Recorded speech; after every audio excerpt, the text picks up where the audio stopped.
Hello everyone, कैसे हैं friends. आशा करते हैं कि आप लोग अच्छे होंगे।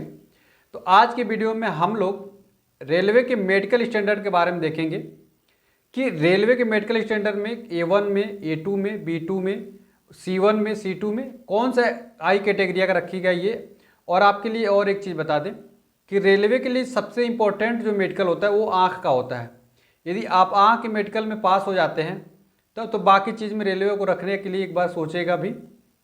अगर आँख के बारे में आँख में आपका थोड़ा सा भी इशू हो जाता है तो रेलवे आपके बारे में बिल्कुल भी नहीं सोचने वाला है। तो अगर आप भी रेलवे की तैयारी करना चाहते हैं या आपने फॉर्म डाला हुआ है तब तो आपके लिए वीडियो बहुत मस्टफुल होने वाली है, बहुत ही शानदार होने वाली है। और आप इसको देख के अपना स्टैंडर्ड भी चेक कर सकते हैं कि आपकी उस मेडिकल स्टैंडर्ड में फिट भी हैं या नहीं है। तो आइए हम लोग वीडियो को शुरू करेंगे। और ये आज की जो पूरी वीडियो रहेगी वो आई पे डिपेंड रहेगी, आँख पे डिपेंड रहेगी। आँख में जो होता है ना डिस्टेंट का चेक किया जाता है, distant vision, near vision, colour vision और नाइट विजन। ये सारे जितने भी विजन रिले में चेक किया जाता है वो सारी चीज़ों को हम लोग डिटेल से जानेंगे। तो यदि आपने भी ALP का फॉर्म डाला हुआ है, टेक्नीशियन का डाला हुआ, RRB NTPC का फॉर्म डाला हुआ, ग्रुप डी में डाला हुआ है, स्टेशन मास्टर में डाला हुआ है, गुड्स ट्रेन मैनेजर में डाला हुआ है, CCTC में डाला हुआ है, तो सारी तरीके की ये आज की वीडियो में हम लोग देखने वाले हैं। किसी भी पोस्ट के लिए आपने अप्लाई किया है तो आप लोग देख सकीजिएगा, बहुत ही इंपॉर्टेंट होने वाला है। और मैंने भी जब मेडिकल स्टैंडर्ड दिया था तो मैंने भी A1 कैटेगरी का मेडिकल कैसे पास किया था, कौन कौन सी मुझसे भी मेरे साथ वाले लोगों को गलती की थी और मैंने भी उस टाइम क्या गलती कर दिया था जिसकी वजह से मेरा सुबह एक बार रिवाइज किया गया था मेडिकल, वो सारी चीज़ें हम लोग देखने वाले हैं। तो आइए हम लोग वीडियो को शुरू करने वाले हैं। तो सबसे पहले हम बात करने वाले हैं डिस्टेंट का। डिस्टेंट विजन जो होता है सबसे इंपॉर्टेंट होता है, जो 6/6, 6/9, 6/12 ये जब रेलवे मांगती है उसका क्या मतलब होता है वो आपको बता रहा हूँ। तो देखिए आपके जो ये बगल में दिख रहा होगा स्नेलन चार्ट, इसको बोलते हैं स्नेल चार्ट होता है। और इस चार्ट में जो सबसे ऊपर आपको दिख रहा होगा A अक्षर, वो होता है 6/60, वो होता है 6/60। और जो आपको सबसे नीचे का चार्ट दिख रहा होगा UAZNFDT, ये जो सबसे नीचे का चार्ट में आपको दिख रहा है स्नेल चार्ट में, ये होता है 6/6। ठीक है, लेकिन अब ये तो 6/6 आप क्लोज में रख के तो पढ़ ही लेंगे, लेकिन आपको इतना नज़दीक से नहीं पढ़ना रहता। ये देखिए इसको पढ़ना रहता है 6 मीटर की दूरी से या 20 फीट की दूरी से। जब आपको पढ़ने के लिए वो रखा जाएगा, बुलाया जाएगा, तो आपको या तो 6 मीटर की दूरी पे बैठाया जाएगा या 20 फीट की दूरी, दोनों चीज़ें बराबर होती है तो 6 किया जाएगा। तब आपको या तो 20 फीट की दूरी पे बैठाया जाएगा या 6 मीटर की दूरी पे बैठाया जाएगा। जनरली होता क्या है कि इतना बड़े बड़े कैमरे तो मतलब जो कैमरा होता है वो इतना बड़ा कभी कभी नहीं हो पाता है, तो आपको मात्र 3 मीटर की दूरी पे बैठाया जाएगा। जैसे मैं यहाँ बैठा हूँ और मेरे पीछे ही सर के ऊपर ही स्नेलन चार्ट लगा दिया जाएगा, लेकिन आगे की तरफ क्या किया जाएगा, वो एक शीशा लगाएगा, मिरर लगाया जाएगा और मिरर लगा के अब तब आपको पूछा जाएगा। अच्छा, एक्चुअली होता क्या है कि ऐसा नहीं है कि आपको बोला जाएगा कि सामने जो लिखा है उसको पढ़ के सुना दो, क्योंकि अगर सामने वाला अगर पढ़ के सुना दे तो हो सकता है कि कोई स्टूडेंट उसको रट के आया हो।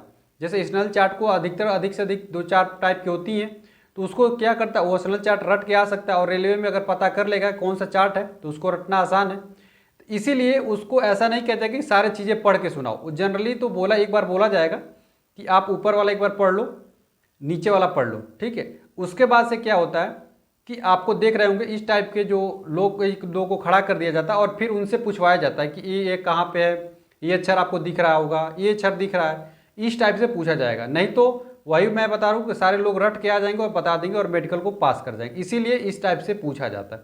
और आजकल तो जमाना आ गया रिमोट का, तो अब तो सब कुछ डिजिटल हो गया है, तो रिमोट से भी बदल बदल के पूछ लेते हैं। तो ये तो डिस्टेंट विजन का। अगर आप सबसे ऊपर का पढ़ पा रहे हैं तो 6/60 का है, और जो सबसे लाइन के सबसे नीचे वाली लाइन पे पढ़ रहे हैं तो 6/6 का है। नीचे वाले लाइन से एक बार ऊपर जाएंगे तो 6/9 पे चले जाएंगे।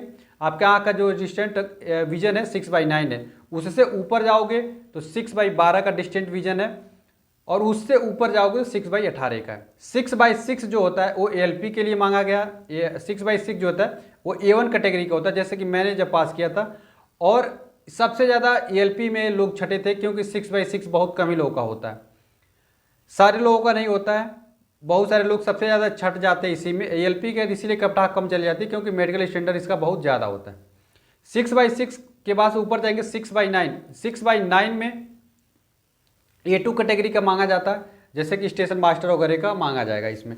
ठीक है। 6/12 ऊपर जाएंगे तो A C1 C2 B1 B2 में ये सब आ जाते हैं, ये सब सिंपल होता जाता है।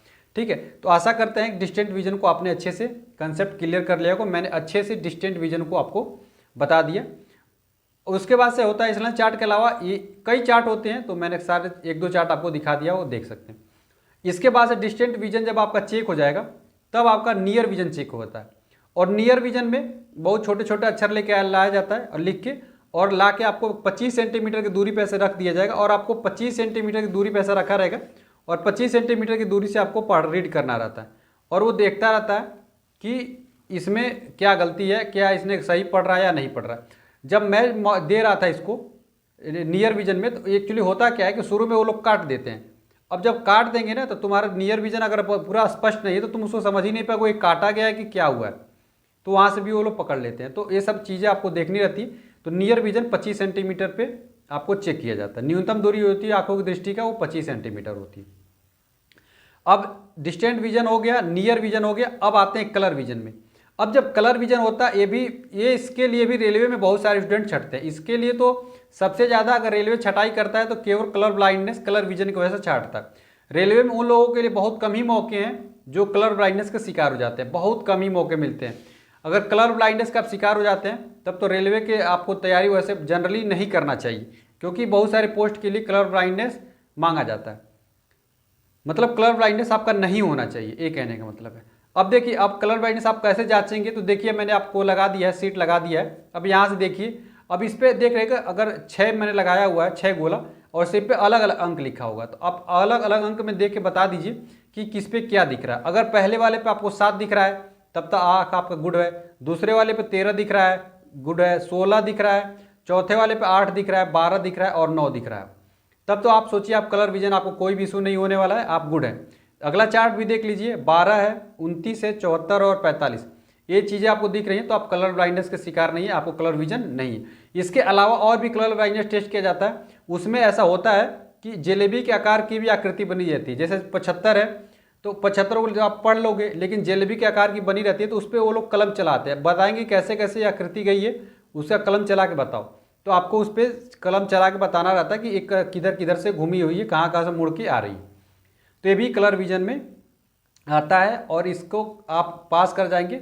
जनरली बहुत कम ही लोगों को कलर ब्लाइंडनेस होता है, और नहीं तो अधिकतर लोगों को कलर ब्लाइंडनेस नहीं होता है, वो लोग पास हो जाते हैं रेलवे के एग्जाम में, कोई दिक्कत इसमें नहीं होता।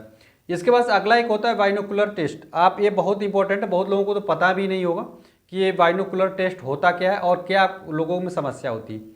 तो आप पहले मैं बता देता हूँ, देखिए आपको ये जो चार्ट दिख रहा होगा, ये होता है बाइनोकुलर टेस्ट में। इसमें आपको एकदम सीधा आगे आंखें की जो दृष्टि है एकदम सीधा एक फोकस होती है। अगर आपकी आंखें दोनों एक जगह कंसंट्रेट होकर देख लेती हैं तो आपको बाइनोकुलर प्रॉब्लम नहीं है। अगर आपकी होता क्या है कि आप एक आंख से सीधा देख रहे हैं, ये आंख मेरी आंखें देखिए, जो मेरी आंखें हैं इसका जो काली जो भूरे कलर की जो पुतली है वो देखिए एकदम सेंटर में, मतलब जहाँ पे मुझे होनी चाहिए एकदम बीचों बीच में, दोनों की साइज सेम है।